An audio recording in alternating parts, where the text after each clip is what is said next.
Hello नमस्कार साथियों। आप सभी लोगों का फिर से एक बार जीके वाली क्लास में हार्दिक स्वागत है।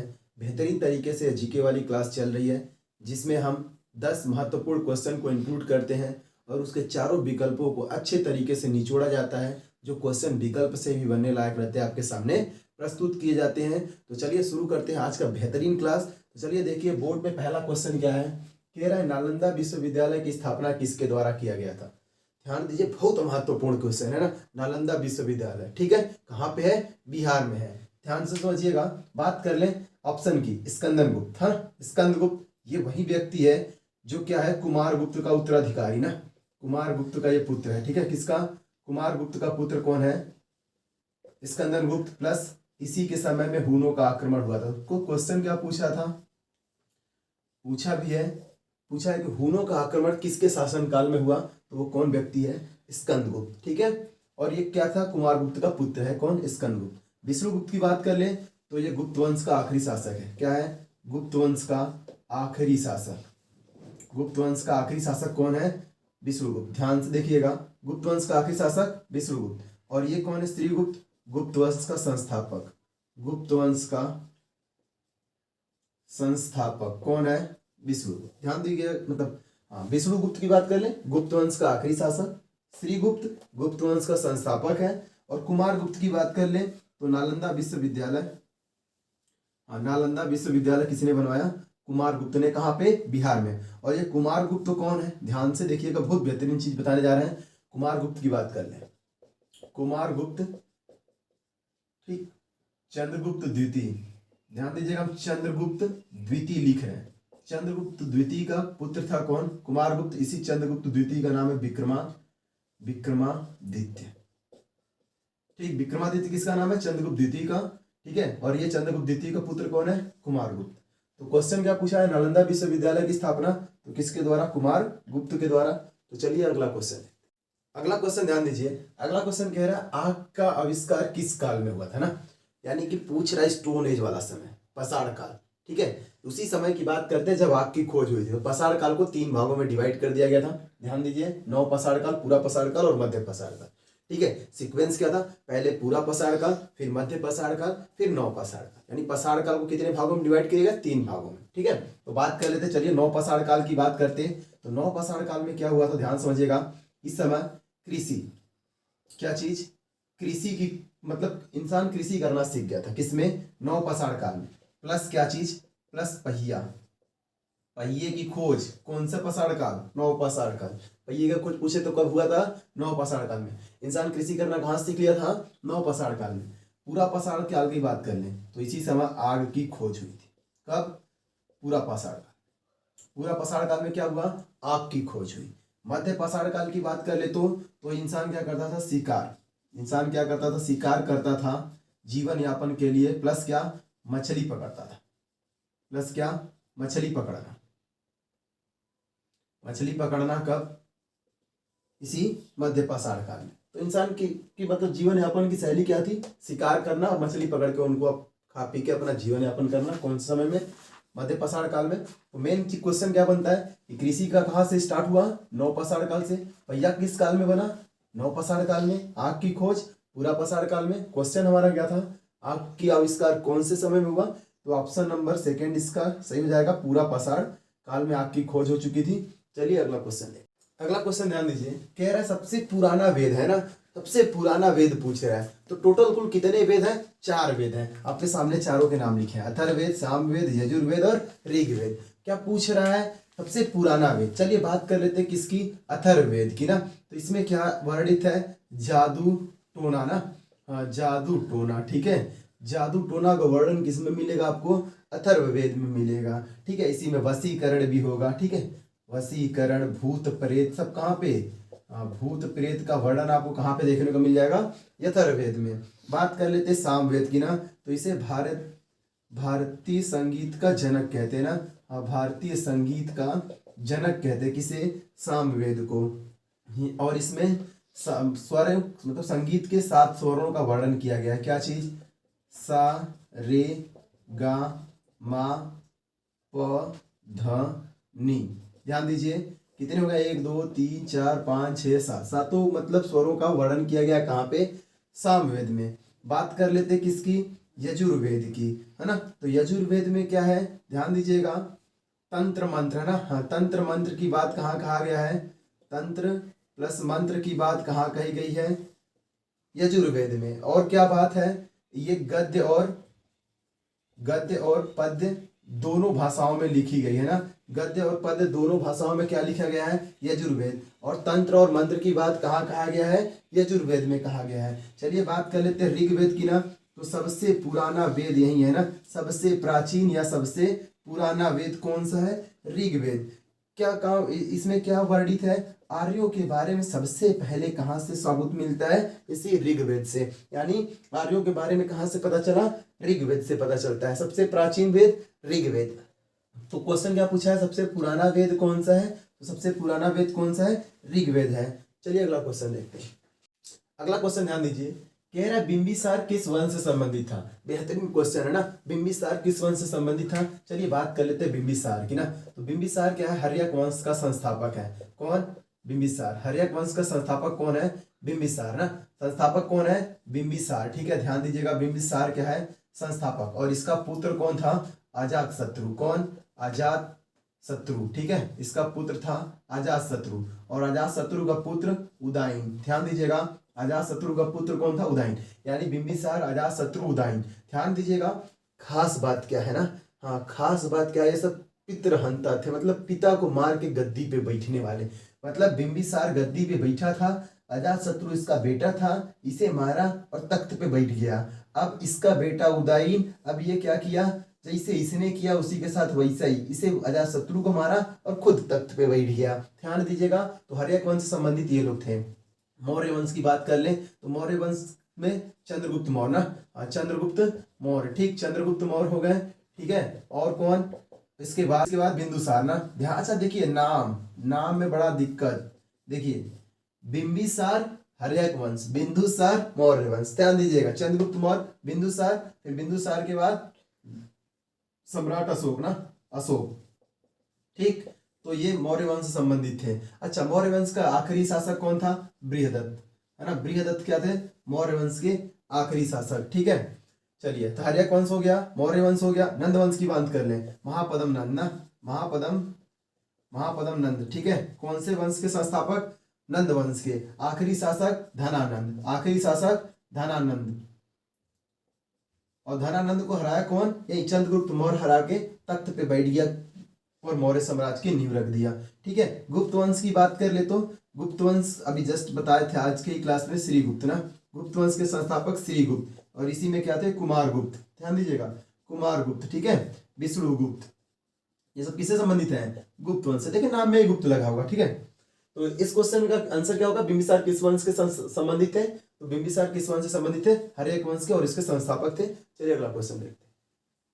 अगला क्वेश्चन ध्यान दीजिए, बहुत बेहतरीन क्वेश्चन है ना। कह रहा है भारत की संविधान सभा ने राष्ट्रीय ध्वज का प्रारूप कब अपनाया। बहुत बेहतरीन क्वेश्चन है, और इसी ऑप्शन में से कई सारे क्वेश्चन को आंसर हम आपको दे जा रहे हैं। ध्यान दीजिए, अगर बात कर ले 26 जनवरी 1950 को ना, 26 जनवरी 1950 को क्या अपनाया गया, ध्यान समझिएगा, राष्ट्रीय गीत ना, क्या चीज, राष्ट्रीय गीत को अपनाया गया, ठीक है। कब, 26 जनवरी 1950, यानी वंदे मातरम ना, ठीक है। वंदे मातरम हमारा राष्ट्रीय गीत है। ये कब अपनाया गया, 26 जनवरी 1950 को। अब 24 जनवरी 1950 को क्या अपनाया गया, ध्यान से देखिएगा, राष्ट्रगान ना, राष्ट्रगान क्या है, राष्ट्रगान जनगण मनगण ना, जनगण मनगण क्या है, राष्ट्रगान को अपनाया गया कब, 24 जनवरी 1950 को। 22 जुलाई 1947 की बात कर ले, तो इसी समय राष्ट्रीय ध्वज को अपनाया गया। किसको, राष्ट्रीय ध्वज को मान्यता मिली, या राष्ट्रीय ध्वज का प्रारूप इसी समय अपनाया गया। कब, 22 जुलाई 1947 को। 22 जनवरी 1950 की बात कर ले, तो 22 जनवरी 1950 को राष्ट्रीय पंचांग ना, राष्ट्रीय पंचांग, वही दिवस वाले चीजों को कार्यालय में, सरकारी कार्यालय में मान्यता मिल गई, सरकारी कार्यालय में मान्यता, कार्यालय में मान्यता, ठीक है। कब, 22 जनवरी 1957 को। तो क्या क्या कब, मतलब किस में देख लीजिए, कौन सी तिथि में क्या हुआ है। 26 जनवरी 1950 की बात कर ले, राष्ट्रीय गीत वंदे मातरम अपनाया गया। 24 जनवरी 1950 राष्ट्रगान जनगण मनगण अपनाया गया। 22 जुलाई 1947 की बात कर ले, राष्ट्रीय ध्वज का प्रारूप तैयार हुआ। 22 जनवरी 1957 की बात कर ले, तो राष्ट्रीय पंचांग सरकारी कार्यालयों में लागू कर दिया गया। क्वेश्चन क्या पूछ रहा है, संविधान सभा ने राष्ट्रीय ध्वज का प्रारूप कब अपनाया? तो संविधान सभा ने राष्ट्रीय ध्वज का प्रारूप 22 जुलाई 1947 को अपनाया। इसका ऑप्शन नंबर 3 करेक्ट हो जाएगा। चलिए अगला क्वेश्चन ध्यान दीजिए। कह रहे हैं रूस के संसद का क्या नाम है? बहुत बेहतरीन क्वेश्चन है ना। महत्वपूर्ण कुछ संसदों के नाम लिखिए और वो किस देश के। चलिए देखते हैं। कांग्रेस की बात कर ले तो यूएसए की संसद है। कहाँ की? यूएसए यानी अमेरिका की संसद है। पार्लियामेंट कहाँ की संसद है? ध्यान दीजिएगा, ऑस्ट्रेलिया, फ्रांस और एक लिख लीजिए कनाडा। एक कनाडा, यानी पार्लियामेंट कहाँ की संसद है? ऑस्ट्रेलिया, फ्रांस और कनाडा की। नेशनल असेंबली की बात कर ले तो पाकिस्तान। कौन? पाकिस्तान की एजेंसी के मतलब संसद का क्या नाम है? National assembly. ठीक है। ड्यूमा की बात कर ले तो यही है। कहाँ की संसद का नाम? रूस के देश का संसद का नाम क्या है? ड्यूमा। अब अगर बात कर ले, एक और लिख दे रहे जापान, जो इंपॉर्टेंट है। जापान देश के संसद का नाम क्या है? ड्यूमा, मतलब डायट। ठीक है। हाँ, ड्यूमा तो इसका था, किसका? रसिया का। और डायट किसका हो गया? जापान का। ठीक है। डायट कहाँ का? जापान के संसद का नाम है। तो क्वेश्चन क्या पूछा है? रूस के संसद का नाम, और रूस के संसद का नाम क्या हो गया? ड्यूमा हो गया। अब आप कमेंट बॉक्स में छापिए भारत के संसद का क्या नाम है। चलिए अगला क्वेश्चन ध्यान दीजिए। कहा जा रहा है हरा सोना किसे कहा जाता है? बहुत बेहतरीन चीज है ना। हरा सोना किसे कहा जाता है? चलिए ध्यान दीजिए, हम कुछ सोना लिख दे रहे हैं ना, कुछ सोना के नाम। ठीक है। हरा सोना की अगर बात कर ले तो हरा सोना किसे? चाय को कहते हैं ना। चाय को क्या कहते हैं? हरा सोना। अब बात कर ले द्रव सोना या द्रव स्वर्ण। ठीक है। द्रव स्वर्ण किसे कहते हैं? पेट्रोल को। ठीक है। किसे? पेट्रोल को। आगे बात कर ले काला सोना। किसकी बात कर ले? काला सोना। किसको कहते हैं? कोयला को। बात कर ले कौन सा सोना? सफेद सोना। सफेद सोना कौन है? ध्यान से देखिएगा, कपास। क्या है? कपास। तो हम लोगों से क्वेश्चन यह पूछा है हरा सोना किसे कहते? तो हरा सोना किसे कहते? चाय को। तो ऑप्शन ढूंढ लीजिए, चाय। सेकंड मतलब थर्ड ऑप्शन इसका करेक्ट हो जाएगा। चलिए अगला क्वेश्चन देखते हैं। अगला क्वेश्चन ध्यान दीजिए। कह रहा है किस खिलाड़ी को फ्लाइंग सिख के नाम से जाना था? ना बहुत बेहतरीन क्वेश्चन है, क्योंकि अक्सर उपनाम से आपको क्वेश्चन पेपर में दे दिए जाते हैं। चलिए बात कर ले मेजर ध्यानचंद की ना। तो इनको क्या कहते हैं? हॉकी का जादूगर। क्या कहते हैं? हॉकी का जादूगर। ठीक। कौन? मेजर ध्यानचंद। ठीक है। मिल्खा सिंह की बात करें तो इन्हें फ्लाइंग सिख के नाम से जानते हैं। किस सिख के? फ्लाइंग सिख के नाम से जानते। किसे? मिल्खा सिंह को। सुनील गावस्कर की बात करें तो लिटिल मास्टर ना, लिटिल मास्टर के नाम से जानते हैं। किसे? सुनील गावस्कर को। सौरभ गांगुली की बात कर ले तो बंगाल टाइगर ना, किस नाम से जानते हैं? उपनाम से बंगाल टाइगर। कुछ महत्वपूर्ण और हैं, जैसे उड़न परी की नाम बात कर ले। उड़न परी किससे कहते हैं? पीटी उषा ना।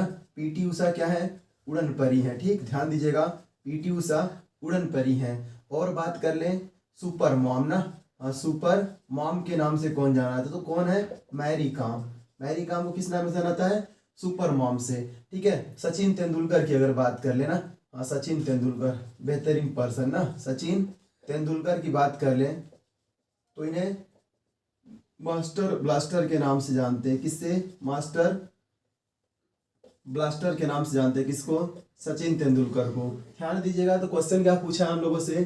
फ्लाइंग सिख के नाम से किसे जानते हैं? तो फ्लाइंग सिख के नाम से मिल्खा सिंह को जानते हैं। तो ऑप्शन नंबर 2 इसका करेक्ट हो जाएगा। चलिए अगला क्वेश्चन ध्यान दीजिए। बहुत बेहतरीन क्वेश्चन है ना। भारत की प्रथम महिला राज्यपाल कौन थी? कुछ बेहतरीन लिख रहे हैं, भारत की प्रथम महिला से संबंधित। चलिए ध्यान दीजिए। अगर बात कर ले राष्ट्रपति की, किसकी? राष्ट्रपति पहला कौन था? सब पहला ही लिख रहे हैं ना। तो राष्ट्रपति प्रतिभा देवी पाटिल ना। प्रतिभा देवी पाटिल। ठीक। ये राष्ट्रपति थी भारत की पहली वाली। ठीक है। अच्छा, महिला में ध्यान दीजिए, प्रथम, हम प्रथम नहीं बोल रहे हैं, महिला में प्रथम। ठीक है। सब जितना लिखेंगे सब महिला में प्रथम। बात कर ले पीएम यानी प्रधानमंत्री। ठीक है। यानी प्राइम मिनिस्टर कौन था? इंदिरा गांधी।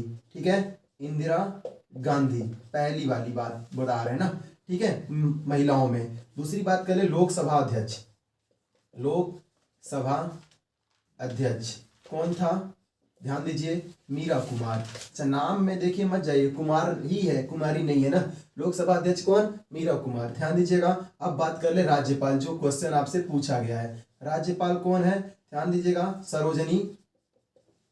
सरोजनी नायडू। ठीक है। कहाँ की थी? ये यूपी की पहली राज्यपाल महिला में थी। कौन? सरोजनी नायडू। आईएएस ऑफिसर की बात कर ले तो अन्ना जार्ज क्या थी? प्रथम महिला आईएएस ऑफिसर। आईपीएस की बात कर ले तो किरण बेदी। कौन? किरण बेदी। ठीक है। अब लेकिन अगर क्वेश्चन पूछ ले पहली महिला शासक कौन थी, तो पहली महिला शासक कौन थी, ध्यान दीजिएगा, पहली महिला शासक कौन थी, तो इनका नाम लिख लीजिए रजिया सुल्तान ना, रजिया सुल्तान, ठीक है, ध्यान दीजिएगा, रजिया सुल्तान पहली महिला शासक। तो क्वेश्चन आपसे क्या पूछ रहा है, प्रथम महिला राज्यपाल, तो प्रथम महिला राज्यपाल कौन, सरोजिनी नायडू। तो ऑप्शन नंबर इसका 4 करेक्ट हो जाएगा। चलिए अगला क्वेश्चन, अगला क्वेश्चन ध्यान दीजिए, और ये आज के क्लास का आखिरी क्वेश्चन है। अगर आपको ये क्लास पसंद आ रही हो ना, तो क्लास को लाइक और शेयर जरूर करिएगा। तो चलिए देखते हैं अगला क्वेश्चन और आज की क्लास का आखिरी क्वेश्चन क्या कह रहा है, शरीर का सबसे बड़ा अंग है ना, बहुत बेहतरीन क्वेश्चन है, क्योंकि लड़के यहाँ अक्सर गलती कर जाते हैं। शरीर का सबसे बड़ा अंग पूछ रहा है, और सबसे बड़ा अंग शरीर का क्या होता है, यकृत नहीं, यकृत यानी लीवर, ठीक है, यकृत को क्या कहते हैं अंग्रेजी में, लीवर कहते हैं। और ध्यान दीजिए ये सबसे बड़ी ग्रंथि है, ध्यान दीजिएगा ये क्या है, ये सबसे बड़ी ग्रंथि है, ठीक है, सबसे बड़ी ग्रंथि कौन है, यकृत। तो सबसे छोटी कौन सी वाली है, कमेंट बॉक्स में आप लोग छापिएगा सबसे छोटी ग्रंथि कौन सी है। फीमर की बात कर ले, ये सबसे बड़ी हड्डी है, ये सबसे बड़ी हड्डी है शरीर में पाए जाने वाली, कहाँ पे होती है, जांग में, ठीक है। टीबिया की बात कर ले, तो जस्ट जांग जहां से घुटना है, घुटने से जस्ट तलवे तक ना, घुटने से पैर के तलवे के बीच में जो सामने वाली हड्डी होती है, वहीं क्या होती है, टीबिया वाली हड्डी, जो सबसे चमकीली हड्डी है। ध्यान दीजिएगा, सबसे चमकीली हड्डी, यानी ये भी पैर की हड्डी है, क्या, टीबिया। त्वचा की बात कर लें, ये सबसे बड़ा अंग है ना, सबसे बड़ा अंग। केवल त्वचा क्या होता है, चेहरा नहीं, त्वचा मतलब भारी स्किन है पूरा, ठीक है, वो त्वचा है। तो सोच लीजिए ऊपर से लेके नीचे तक सब स्किन है और वही त्वचा है। तो सबसे बड़ा अंग कौन सा हो जाएगा, त्वचा हो जाएगा। इस क्वेश्चन का राइट आंसर हो जाएगा ऑप्शन नंबर 4 त्वचा। अगर आपको साथियों ये क्लास पसंद आई है ना, तो क्लास को लाइक और शेयर जरूर करिएगा। चैनल पे नए हैं तो चैनल को सब्सक्राइब कर लीजिए। मिलते हैं इसी तरह के बेहतरीन क्वेश्चनों के साथ अगले क्लास में, तब तक के लिए